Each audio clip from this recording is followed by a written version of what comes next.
मात्र प्राणी बैठा हुआ है और संतों का सानिध्य चलता फिरता प्रयागराज 68 तीरथ गुरु चरण पति हो अखंड सहजो ऐसा धाम नहीं खंड मंड बरमंड। इतना सुंदर प्रयागराज हम लोगों को मिला है। इसमें गोता जो जितनी गहराई से लगाएगा शास्त्री उतना ही उसको अनुभव होगा। इस निराकार अनंत प्रभु शास्त्री जी, इस अनंत का ज्ञान हम सबको मिला परमात्मा की कृपा से। सुंदर एवं नर्तन पाया। भगवान कृष्ण कहते हैं, हे अर्जुन, अहंकारं बलम दर्पम कामम क्रोधम परिग्रहम विमुच्य निर्मोह शांतो ब्रह्म भूयाय कल्पते। जब तक मनुष्य ये जीव मात्र के जीव में ये अहम और बल, दर्प, ईर्ष्या, नफरत, घृणा, काम, क्रोध, मोह, अहंकार की गठड़ी जब तक बनी रहेगी, अनंत परमात्मा को पाना भी मुश्किल है। शास्त्र कितना भी हो चाहे सत्संग करे, कुछ भी करे। दैवी हिस्सा गुणमयी मम माया दुरत्या मामे ये प्रकरते माया में काम तरंती थे। भगवान कृष्ण कहते हैं कि ये त्रिगुण रूपी माया जो मेरी फैली है तीनों लोगों में, इसका उल्लंघन करके निर्मल भाव से, निर्मल स्वभाव से जो उस वासुदेव को पाने की कृपा करता है वही शरणागति हो सकता है, वही परम अधिकारी होता है। शास्त्र इसलिए सुंदर हमको मानव तो मिला। शास्त्र जी एक बार राजा प्रद्युम्न को सत्य को सोचते थे, मैं इतना सत्यवादी राजा हूँ, लेकिन अगर सत्य सत्य हर कोई कहता है सत्य जान सत्य बने सत्य कहावे सोई, सत्य जानो सत्य में रमण करो, अगर सत्य है क्या?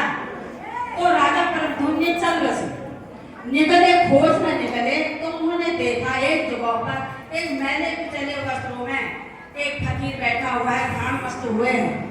तो सासी वहां पर क्या हुआ, राजा प्रद्युम्न को सत्य जानने की जो होड़ लगी थी, इच्छा थी मन में, वो सत्य को ये किनारा करके आखिर उन्होंने कहा ये तपती गर्मी में ये महापुरुष कौन ध्यानस्थ है, आखिर कौन ये योगी है, ऐसी परम सत्ता कौन है?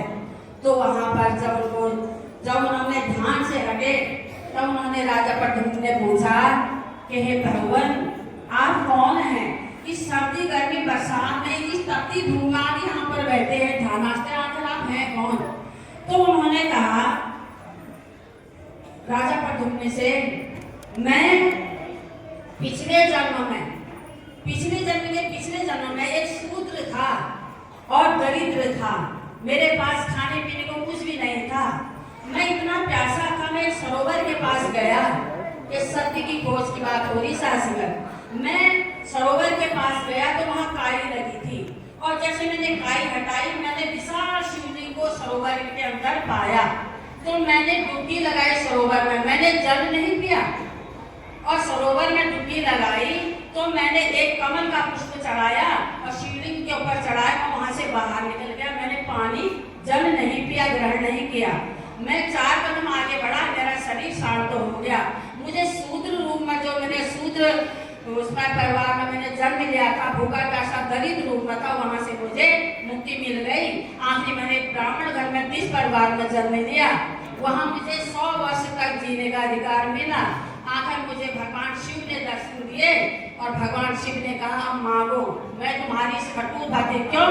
जब वो 30 परिवार में जन्म लिया तो आपका शूद्र जन्म उसको याद था और याद था वो शिवलिंग पर जो कमल चढ़ाया था, वो कमल चढ़ाने के मात्र से उनको 30 परिवार में जन्म मिला।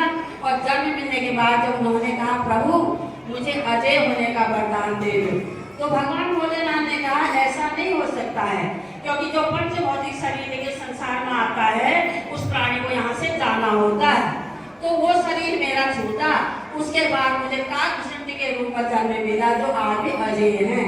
तो शास्त्री लोमश ऋषि के तो उन्होंने कहा, लोमश ऋषि ने कहा जब लोमश ऋषि के आज मेरा जन्म हुआ, इसलिए मैं ध्यानास, मुझे सर्दी गर्मी बरसात कुछ भान नहीं होता है, मुझे एक केवल अपने प्रभु के चरणों से प्रीति है, मेरे गोविंद मेरे साथ हैं। तो शास्त्री जी तो वहां पर उन्होंने कहा, प्रद्युम्न राजा से बताया कि मेरे पैरों से घुटने तक जो रोए गिर गए हैं और एक कल्प में मेरे 1 रुपए गिरता है, और जिस दिन मेरे सारे शरीर के रुपए गिर जाएंगे उसी दिन सास में नया युग होगा। सास में जी इतनी सत्यता जानने की ये प्रेरणा हमको कहाँ मिलती है सास में जी?